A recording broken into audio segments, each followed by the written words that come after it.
and I was startled by my digital radio alarm clock. Boo, it said, as it does at 8 AM every morning. I heard, actually, that Chris Moyles is leaving Radio 1. Apparently, BBC radio bosses thought that at 37, his IQ was a little high for their target audience. Yeah, well, don't fuck that one. Speaking of IQ, I read an interesting article the other day, and it said that a man's IQ is inversely proportional to his sexual prowess. Well, I just say, ladies, that I didn't understand a word of it. There was actually an interesting article last week that said that cannabis lowers your IQ, and this effect is increased if you're smoked during your formative years. Now, and it can get to such a bad effect that if you happen to be walking through the fields in North Essex, you can believe you saw a lion in the far distance, rather than a cat in the middle distance. Now, it's been a few weeks now, but still remembering the Olympics very fondly. Some great stories there. Some high points for me was the Syrian athlete who won his country's first gold in 60 years. The government celebrated with a 100-gun salute into a crowd of unarmed protesters. There was good news for Germany in the pole vault. Their best result for 68 years. It's been 68 years since a German was that high above the skies of London without being shot at.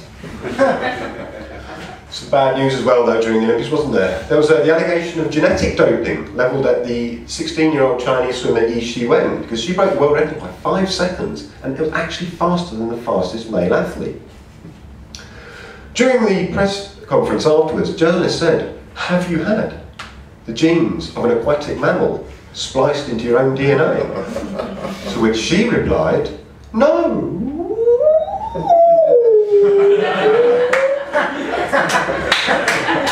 There was even more furore surrounding the Chinese delegation when it emerged that they'd been force-feeding their weightlifters in order to gain performance gains. And they'd actually been force-feeding them English confectionery. Now that was wrong on so many levels. That's reverend on an English speak, that's just gone. Didn't get it. And also, just to give you a bit more clue on English confectionery, when the compere says, "Have a lollipop," he means shut up.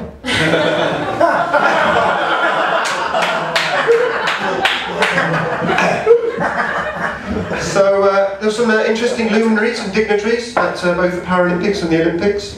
My favourite was Aung San Suu Kyi, hugely impressive person. If you don't know who she is, she spent 21 years under house arrest in Myanmar in Southeast Asia. 21 years locked up in her own home, and yet, during that time, she won the Nobel Peace Prize and led her country out of 60 years of dictatorial oppression into a fledgling democracy. Just goes to show you, a woman's place is in the home. Oh, I'll get out of here with that. Yeah, it's, talking of far-flung places, I've done a lot of travelling myself. I know I was in your hometown, New York. If I wanted to get a taxi, I would run out to the sidewalk. See, I know some, there you go. Run out to the sidewalk and shout, "Taxi!" Got into a cab. I did the same thing on the streets of Berlin. Got into trouble. I did the same thing in Vienna, in Austria. And I got 27.2% of the popular vote. Well, I don't like right wing. I don't like left wing. I'm more of a breast man. Speaking of which, I saw a statistic the other day, genuine statistic this was, because it was on the internet, and it said that 60 to 90% of women with large breasts suffer from back problems, which is why I became a chiropractor. Talking of work, I've done a few acting jobs recently, having been struck off as a chiropractor. I appeared in a sensitive gay love drama called "Bananas Are Not the Only Fruit." I also had a small part in a bakery advert, where I played the lead role. Now, I do enjoy acting, I love acting, but something else I enjoy, totally different, is squeezing spots. Now, I love squeezing spots, but I hate pulling off scabs. I think it's because it reminds me of what my mum had to do for money during the miners' strike.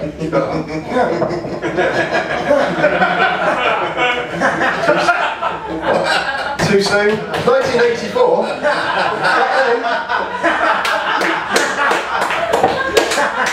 Back then, I was just a glint in a milkman's eye. I was 5 years old. I suspect he may have been a paedophile. Now, talking of family, a lot of people my age are now starting families, and I have to be honest with you, I do find them a bit boring. They'll come up to you and say, "So, do you have kids?" I find that by responding with, "Sometimes," does tend to get rid of them quite quickly. Now I'm just going to wrap up now. That's not quite the most sophisticated way to wrap up, so I'll just finish with saying that you may not have noticed, but the gents' toilets was out of order earlier, so I had to use the ladies' toilet. I did splash on the seat a little, so I'm ever so sorry, ladies, if you become pregnant this evening. Now, that's a sophisticated way to round things up, I feel. It's been fantastic. I've been great, right? Good night.